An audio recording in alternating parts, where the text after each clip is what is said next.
Hello friends, today we are going to see the C program for Simpson's one-third rule. Last time in my last video we have seen how to solve the numerical. Now let us see its C program. So we have to develop the formula h upon 3 y0 plus yn plus 4 times y1 plus y3 plus y5 all the odd values of the functions plus 2 times all the even values of the functions. So this is a program which we have developed. Let us see how it will operate. Hash include stdio.h. So this is a standard input output header file which is there in a predefined, it is a predefined function available in the library. So we need to include it. Then hash include conio.h which is consolidated input output header file. Then hash include math.h because we are going to define our function. So we have to use the math library, we have to use this predefined function.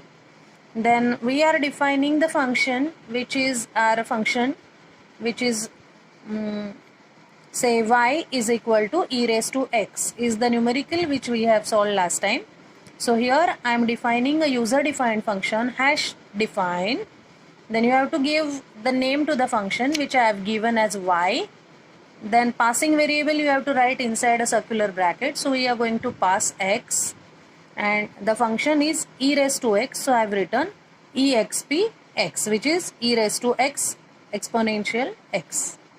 Now main, as we all know, C is a functional language. Whatever program we have to do, we have to write it within main. Then curly bracket open as per the syntax. Then we are going to use int which is integer data type I and n. So I we are going to use for looping purpose and n for number of intervals. Then next is the float. So we can have any fractional value under float.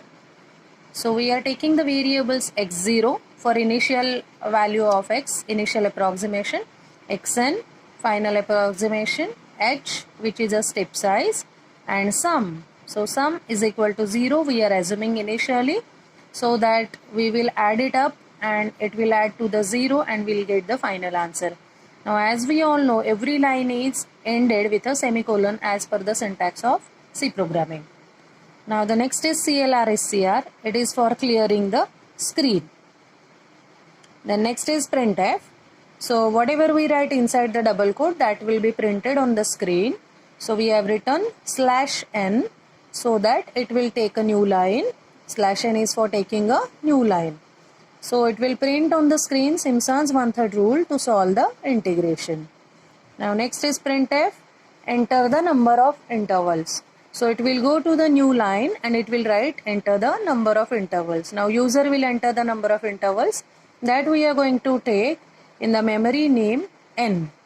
So scanf, it is used for scanning.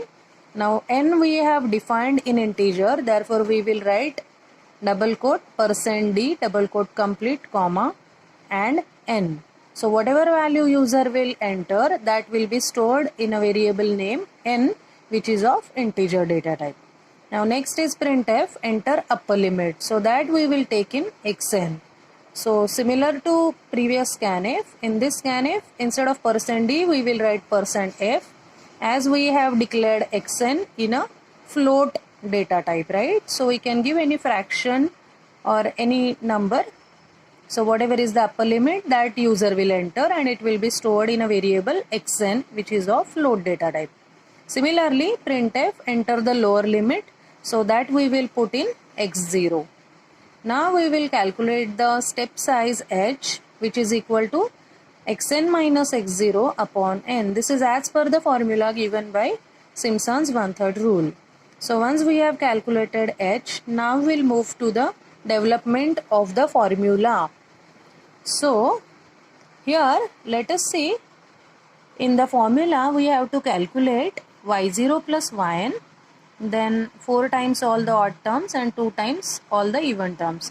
So for 4 times all the odd terms we will use one for loop, for 2 times all even terms we will use one more for loop, and for y0 plus yn we can do it outside the loop. So coming back to the program, see what we have done. Sum is equal to y of x0 plus y of xn. So here we are calling the function y. So whenever we say y of x0, then the value of x0 will be taken to the function which we have defined here. Y of x is equal to exponential x. So it will calculate y0.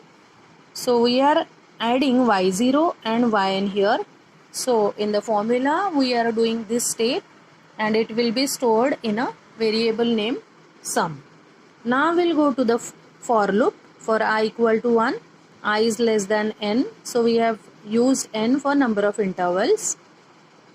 So for loop will vary from 1 to n, and I equal to I plus 2 because we are interested to take all the odd values. So it will vary like 1, 3, 5 and so on. So inside that, see what we have done. Sum is equal to sum. So sum will contain y0 plus yn plus 4 times y of, so again we are calling the function x0 plus I into h. So considering initial value of I as 1, so 1 into h. So whatever is your step size. So in the solved numerical, if you can compare, we have taken the step size as 0.1. H was calculated as 0.1. So it will be 0.1. So it will correspond to y1 value, then y3 value, then y5 value and so on. It will vary till I is less than n. Okay. So it will calculate the sum. Then, so it will give you y0 plus yn plus 4 times y1. Now I will be incremented by 2. So it will calculate again, sum will contain y0 plus yn plus 4y1 plus 4y3 and so on. So it will add up all the odd value of the functions with the variable name sum. Now at the end of this first for loop, our sum will contain this y0 plus yn plus 4 times all this term. Now we have to just add this 2 times all the even values of the function. So let us see that we will do in the next for loop. So I have started the for with I equal to 2 because we are interested to add up all the even values. So I equal to 2, I is less than n number of intervals and I equal to I plus 2. Now curly bracket, then sum equal to sum plus. So this sum will already contain the whole term from y0 plus yn till all the 4 times. Up till here we have calculated inside the sum. Now inside this for loop we will just add up this term first, then 2 times y4, 2 times y6 and so on. So see here, sum is equal to sum plus 2 times y of x0 plus I into h. So it will take up all the even value terms. Okay. So I will be incremented by 2. So it will be y2 first. Okay. Then y4, then y6 till the loop end up. So at the end of this for loop, we will be having sum is equal to this whole. Okay. This all calculation is over now. Only we have to multiply it with h by 3 and that's it. So at the end of the loop, what I have done is printf /n/n. So it will leave 2 lines and it will be printed on the screen. The answer is %f double quote complete comma h upon 3 into sum, because this value is stored in a variable named sum into h by 3. Therefore I have written h by 3 into sum. So answer will be printed on the screen. Then get ch and bracket complete. So that's it. You can run the program and check your answers. Thank you guys. Like and subscribe if you like the video.